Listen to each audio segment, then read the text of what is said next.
of my shot.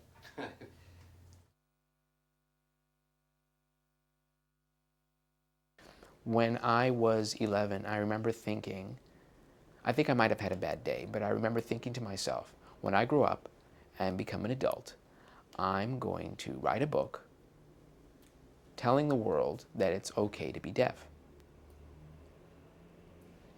And that nothing will stop me from doing or being what I want to be. I didn't think of what kind of stories I would be telling or what kind of stories I would write. It didn't matter to me at the time.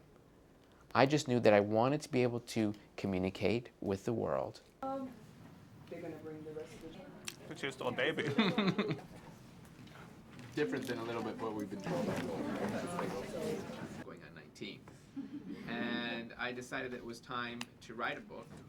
So here I am, and I'm really... The majority of disabled people find it difficult because Hollywood is all about labeling actors and stereotyping actors. You know, there's a funny story that I did. I did a show called Reasonable Doubts, a television series with Mark Harmon. And the executive at the studio who was in charge of the television series came to visit the set and came and talked to the executive producer of the show, watched me at work for a little bit, and said, you know, that Marlee Matlin is great. She's fantastic. Is she going to be deaf for the whole show? Then focused on, in the second book.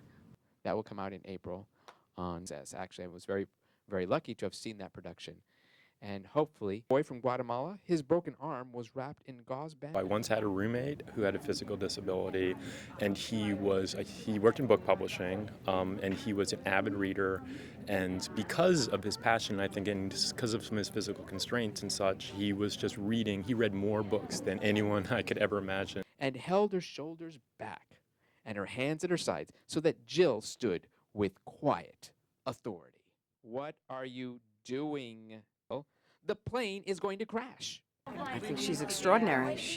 I'm horribly jealous of her. She has too many talents, and she's beautiful, and she's nice, and she's smart. Thank you. I loved you in the West Wing. And he's Caitlin. She studied... How do you spell her name? It's right there. And she studied American Sign Language in high school, and she's now in college. She's going to be a teacher.